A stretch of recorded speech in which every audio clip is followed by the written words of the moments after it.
Saat kita masih kecil, kita semua berharap memiliki kekuatan super. Kekuatan super apa yang kamu inginkan? Ya, manusia selalu terpesona dengan terbang. Mungkin itu sudah tertanam dalam diri kita. Karena kita terinspirasi oleh burung dari sejak awal, kita percaya bahwa kita bisa terbang, kita percaya bahwa kita bisa menyentuh langit. Tapi pernahkah kamu memikirkan seperti apa jadinya jika kamu bisa melakukannya?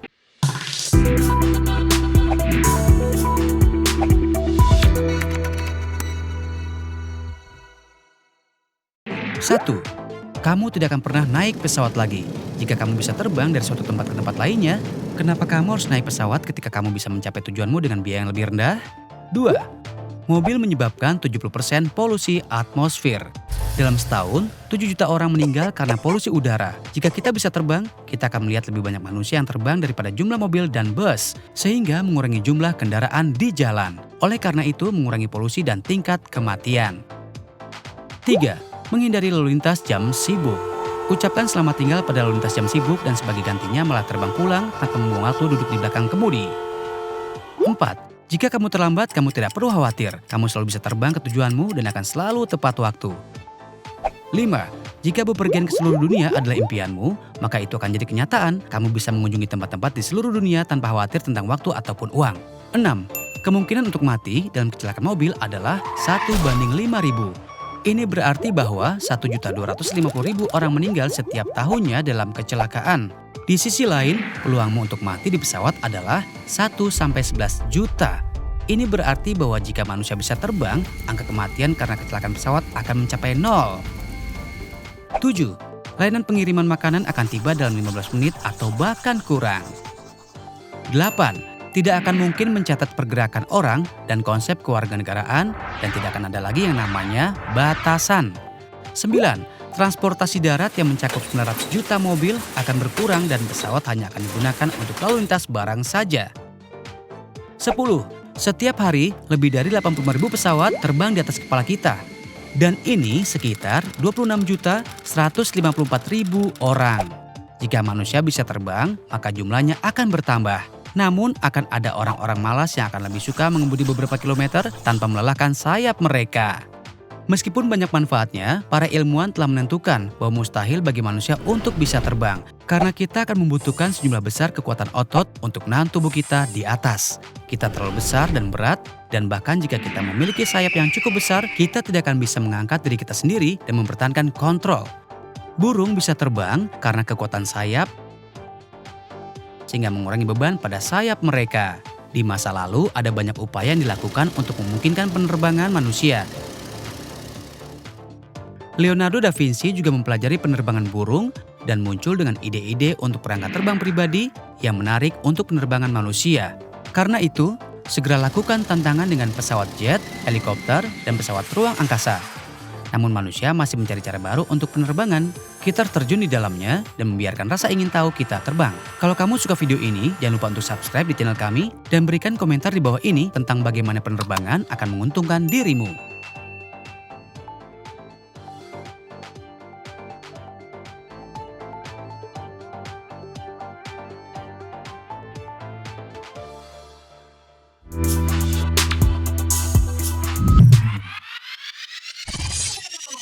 Mengapa kita memiliki sidik jari? Sherlock Holmes sering berkata, tidak ada kejahatan yang sempurna. Itu benar, penjahat selalu meninggalkan jejak. Dan kalian semua yang suka nonton film detektif yang seru akan setuju bahwa sidik jari adalah cara termudah untuk melacak penjahat. Tapi, pernahkah kamu bertanya-tanya mengapa kita memiliki sidik jari dan peran apa yang mereka mainkan dalam hidup kita? Hari ini kita akan menjawab semua pertanyaanmu tentang sidik jari.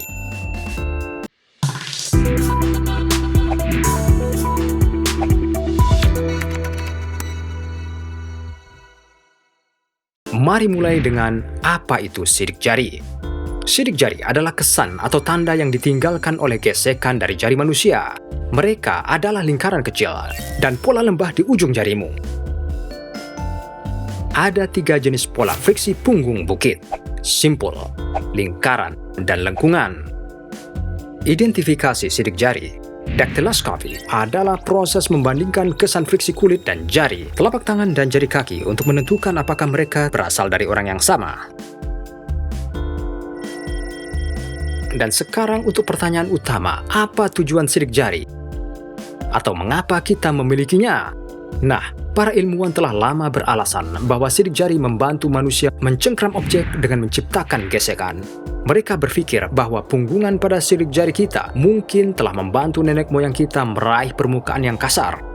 Satu lagi kemungkinan tujuan sidik jari adalah bahwa sidik jari membantu kita meningkatkan indera sentuhan dan membantumu mengidentifikasi objek. Di bawah punggungnya terdapat mekanoreseptor, sejenis reseptor sensorik yang merespons friksi yang disebabkan oleh gerakan ujung jari di sepanjang permukaan atau bahan dan mengirimkan informasi sentuhan ke otak.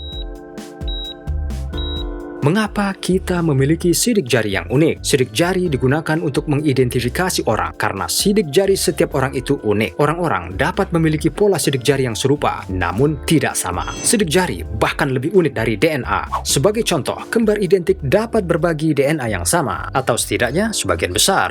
Tetapi, mereka tidak bisa memiliki sidik jari yang sama. Bahkan, sidik jari juga bervariasi di antara jari-jarimu sendiri. Artinya, kamu memiliki sidik jari yang unik di setiap jari. Bisakah kamu benar-benar membakar sidik jarimu?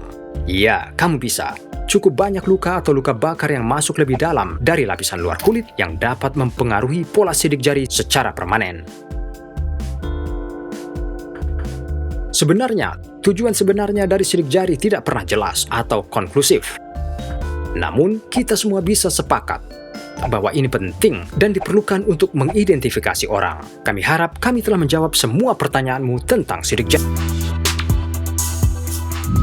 Pernah berpikir bagaimana rasanya melihat musik, mencicipi kata-kata, atau mendengar warna? Kamu mungkin berpikir kamu harus menggunakan obat psikedelik untuk mendapatkan pengalaman seperti itu, bukan?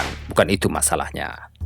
Kamu bisa mengalami ini jika kamu memiliki kondisi neurologis tertentu di mana dua atau lebih indera otak disilangkan.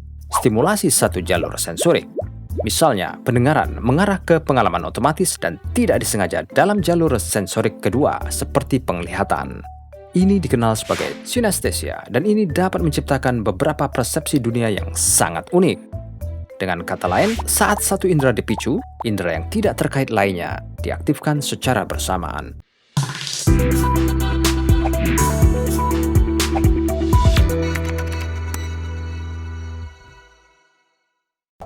Pengidap sinestesia disebut synesthetes. Bagi synesthetes, suara mobil yang lewat mungkin menciptakan rasa kue atau mendengarkan musik bisa membuat mereka merasakan suara sebagai pusaran atau pola warna.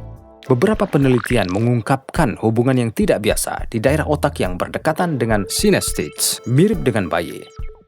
Bahkan diyakini bahwa semua bayi mengalami sinestesia sampai mereka berusia sekitar 4 bulan. Setelah itu, koneksi saraf yang menyebabkan sinestesia terpisah. Kondisi ini terjadi pada sekitar 4% dari populasi dan lebih sering terjadi pada wanita daripada pria. Tampak juga seperti genetik karena kondisi tersebut dapat terjadi di keluarga. Meskipun dapat bermanifestasi dengan banyak cara, yang paling umum adalah warna grafem, di mana setiap huruf dan angka dikaitkan dengan warna tertentu dan terkadang pola warna-warni. Karena sinestesia dapat melibatkan kombinasi indera, mungkin ada sebanyak 60 hingga 80 subtype, tetapi tidak semua didokumentasikan atau dipelajari dan penyebabnya tidak jelas. Sinestesia dapat bermanifestasi dengan beberapa cara yang sangat menarik seperti sinestesia lexical gustatory. Ini adalah salah satu bentuk sinestesia yang paling langka di mana seseorang menghubungkan kata-kata dengan selera tertentu. Chromestesia ini adalah bentuk sinestesia umum lainnya yang merupakan asosiasi antara bunyi dengan warna. Sinestesia sentuh cermin. Ini adalah bentuk sinestesia yang menyebabkan seseorang merasakan sensasi sentuhan ketika mereka melihat orang lain disentuh. Misofonia secara harfiah berarti kebencian terhadap suara. Ini adalah bentuk sinestesia di mana suara memicu emosi negatif yang kuat seperti jijik dan kemarahan. Personifikasi. Disinilah urutan berurutan seperti angka, hari dalam seminggu, atau huruf. Semua memiliki kepribadian tertentu dan bahkan penampilan. Beberapa synesthetes bahkan dapat memiliki lebih dari satu jenis sinestesia.